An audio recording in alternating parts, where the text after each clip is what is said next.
Chào các em, đây là chương trình kể chuyện cổ tích cho em. Hôm nay chúng ta cùng đến với câu chuyện cổ tích cây khế. Mời các em lắng nghe. Chuyện cổ tích cây khế, ăn khế chả vàng. Một nhà kia có hai anh em, cha mẹ đều chết cả. Hai anh em chăm lo làm lụng nên trong nhà cũng đủ ăn. Muốn cho vui cờ vô nhà, hai người cùng lấy vợ. Nhưng từ khi có vợ, người anh sinh ra lười biếng, bao nhiêu công việc khó nhọc đều chốt cả cho hai vợ chồng người em. Hai vợ chồng người em thức khuya dậy sớm, lại cố gắng cày cấy, làm cỏ, bỏ phân, lúa tốt hơn trước nên đến mùa được bội thu. Thế thế, người anh sợ em cày công chiếm lớn phần hơn, vội bàn với vợ cho hai vợ chồng người em ra ở riêng. Ra ở riêng với vợ, người em được người anh chia cho có một căn nhà tranh lục xục, trước nhà có một cây khế ngọt.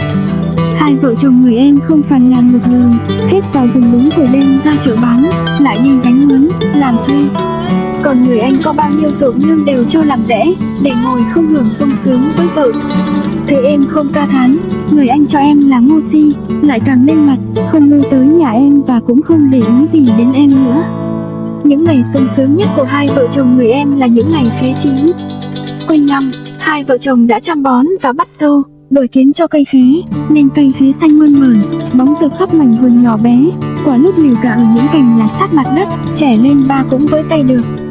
Một buổi sáng, hai vợ chồng mang quang gánh và thúng mị ra bốc khế, định trèo lên hái quả đem ra chợ bán thì thấy trên ngọn cây rung động rất mạnh, như có người đang trèo. Hai vợ chồng nhìn lên thì thấy một con chim rất lớn đang ăn những quả khế chín vàng. Hai vợ chồng đứng dưới gốc cây xem chim ăn, đợi chim bay đi rồi mới trèo lên cây hái quả. Từ đấy, cứ mỗi buổi sáng tinh mơ, hai vợ chồng ra hái khế thì đã lại thấy chim ở trên cây rồi. Thấy có người, chim vẫn cứ ăn, ung dung một lúc lâu, rồi mới vỗ cánh bay đi. Chim ăn ròng rã như thế ngót một tháng trời, cây khế vội hẳn quả.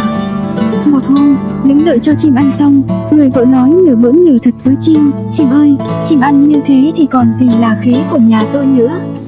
Cây khế nhà tôi cũng sắp hết quả rồi đấy, chim ạ." Chim bỗng nghển cổ, nheo mắt như cười, đáp lại: "Ăn một quả, trả cục vàng." May túi ba gang, đem đi mà đựng.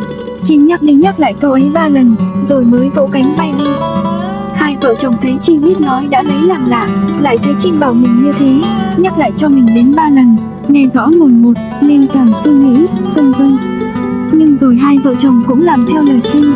Người vợ lấy vải vông vải nâu may cho chồng một cái túi, ngang dọc đúng 3 gang. Sáng hôm sau, hai vợ chồng vừa ăn xong thì thấy một luồng gió mạnh cuốn cả các bụi trước sân nhà, rồi trong chớp mắt một con chim cực kỳ lớn hạ xuống giữa sân, quay đầu vào nhà kêu lên mấy tiếng như chào hỏi. Người chồng xách cái túi 3 gang ra sân, chim nằm dạp xuống, quay cổ ra hiệu cho anh ngồi lên lưng mình. Anh ngồi lên lưng chim, bám vào cổ chim thật chặt. Chim đứng dậy vươn cổ, vỗ cánh bay bổng lên trời xanh. Chim lúc bay cao, lẩn vào mây bạc, lúc bay thấp, là trên rừng xanh, đồi núi chập trùng. Rồi chim bay ra biển cả mênh mông, sóng biết cao ngất vật vào sườn những hòn đảo nhỏ, làm tung lên những bọt trắng xóa. Anh ngồi trên lưng chim thấy biển tuyệt mù, không biết đâu là bờ.突nhiên chim bay vào một hòn đảo toàn đá trắng, đá xanh, đá đỏ, đá ngũ sắc, phản chiếu ánh sáng rực rỡ, anh chưa từng thấy bao giờ. Chim bay một vòng thật rộng xung quanh đảo như muốn tìm một nơi hạ cánh, rồi bay những vòng hẹp hơn, là trên các ngọn đá. Lắm lúc anh tưởng như mình sắp bị va vào những tảng đá khổng lồ. Bay đến trước mặt cái hang rộng và sâu, chim từ từ hạ xuống. Đặt chân xuống đảo, anh nhìn ngó khắp nơi, tuyệt nhiên không thấy một sinh vật nào, không có đến một ngọn cỏ hay một mống chim sâu. Chim ra hiệu bảo anh vào hang, muốn lấy gì thì lấy. Ở ngay cửa hang, anh đã thấy toàn những thứ đá trông như thủy tinh và hổ phách đủ các màu, có thứ xanh như mắt mèo, có thứ đỏ ối như mặt trời, còn vàng bạc thì nhiều như sỏi đá. Thấy hang sâu và rộng, anh không dám vào sợ lạc. Anh nhặt một ít vàng và kim cương bỏ vào túi 3 gang, rồi trèo lên lưng chim, ra hiệu cho chim bay về. Chim tỏ vẻ vui mừng, gật gật cái đầu, vươn cổ kêu vài tiếng, rồi vỗ cánh bay lên trời xanh, bay qua biển, qua rừng, qua núi. Mặt trời mới vừa đứng bóng, chim đã hạ cánh xuống cái vườn nhỏ có cây khế ngọt. Người vợ thấy chồng về bình yên, mừng rỡ vô cùng, chạy ra vuốt lông chim, tỏ ý cảm ơn, ra hiệu mời chim bay lên cây khế giải khát. Chim bay lên cây khế ăn một lúc, rồi kêu 3 tiếng như chào vợ chồng người nông dân, rồi bay đi. Từ đấy, lâu lâu chim mới lại đến ăn khế. Tiếng đồn hai vợ chồng người Anh thốt nhiên giàu có bay đến tai hai vợ chồng người Anh. Hai vợ chồng người Anh vội vã đến chơi nhà em để dò xét. Nghe em thật thà kể chuyện, người Anh gả đổi hết tài sản của mình để lấy túp lều tranh và cây khế. Hai vợ chồng chỉ lo người em không chịu nổi, không ngờ người em vui vẻ ưng thuận ngay. Hai vợ chồng người Anh mừng rỡ như mở cờ trong bụng, lập tức giao hết tài sản của mình cho em, và sáng hôm sau dọn ngay đến ở túp lều tranh trên mảnh vườn nhỏ có cây khế ngọt. Đến ở mảnh vườn chật hẹp, hai vợ chồng người Anh không làm việc gì cả. Còn được ít tiền hai vợ chồng đem tiêu dần, cả ngày chỉ nằm khảnh ngoài hè, hí hửng nhìn lên cây khế, chờ chim bay đến. Một buổi sáng, có một luồng gió mạnh tạt vào nhà, rồi hai vợ chồng thấy ngọn cây khế rung chuyển. Hai người hớt hải chạy ra sân, vội nhìn lên cây thì quả nhiên thấy một con chim lớn đang ăn khế. Chim mới ăn vài quả, hai vợ chồng đã chu chéo lên, cả nhà chúng tôi trông vào có cây khế, bây giờ chim ăn tảo ăn huyệt như thế thì chúng tôi còn trông cậy vào đâu. Chim liền đáp, ăn một quả, trả cục vàng, may túi 3 gang, đem đi mà đựng, rồi chim bay vụt đi. Hai vợ chồng người Anh mừng quá, cuống quýt vái theo chim, rồi bàn nhau may túi, cãi cọ om sòm. Mới đầu, hai người định may thật nhiều túi, sau lại sợ chim không đưa đi, nên rốt cục cũng chỉ may một cái túi như người em, nhưng may to gấp 3, mỗi chiều 9 gang, thành một cái tay nải lớn. Sáng hôm sau, chim hạ cánh xuống sân trước túp lều tranh. Người Anh đang ăn, thấy chim bay đến, bỏ cả ăn hấp tấp chạy ra, tay xách cái túi lớn trèo tót lên lưng chim, còn người vợ vái lấy vái để chim thần. Chim cất cánh bay bổng lên mây xanh, qua núi qua biển cả, rồi cũng hạ cánh xuống cái đảo khi trước. Trên lưng chim lướt xuống, người Anh hoa cả mắt về những ánh ngũ sắc ở các loại kim cương và ngọc quý chiếu ra.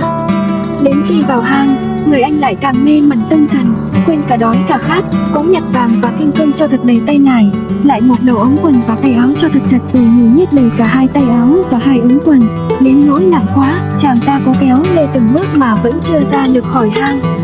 Chim đợi lâu quá, chốc chốc lại kêu lên vài tiếng vang cả đảo, thúc giục anh chàng ra về. Mãi gần chiều, anh ta mới kéo được cái tay nải đầy vàng và kim cương đến chỗ chim đang đợi. Muốn cho khỏi rơi, anh ta đặt tay nải dưới cánh chim, rồi lấy dây thừng buộc chặt tay nải vào lưng chim và vào cổ mình.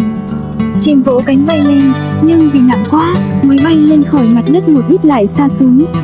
Sau chim cố gắng đặt hai chân thật mạnh xuống đất, vươn cổ bay bổng lên. Anh chàng ngồi trên lưng chim khấp khởi mừng thầm, cho là chỉ trong giây phút mình sẽ về đến nhà, sẽ có nhà cao cửa rộng, vườn ruộng khắp nơi, tiêu pha hết đời thật hoàn toàn cũng không hết của. Lúc ấy, chim đã bay trên biển cả, trời trở gió, những con sóng xám xì cất cao lên bằng mấy nóc nhà. Chim bay ngược gió rất là nhọc mệt, cổ gập hẳn xuống, hai cánh mỗi lúc một yếu dần. Túi vàng lớn thốt nhiên bị gió hất mạnh vào cánh chim. Chim buông xuôi hai cánh, đâm bổ từ lưng trời xuống biển. Chỉ trong chớp mắt, người Anh bị sóng cuốn đi, cái túi lớn và những ống quần, tay áo chứa đầy vàng và châu báu dìm anh ta rất mau xuống đáy biển. Còn chim chỉ bị ướt lông, ướt cánh một lúc, rồi chim lại vùng lên khỏi mặt nước, bay về núi, về rừng. Cảm ơn các em đã lắng nghe. Chúc các em luôn mạnh khỏe, chăm ngoan và học giỏi. Nhớ like và đăng ký kênh để học nhiều điều thú vị nhé các em.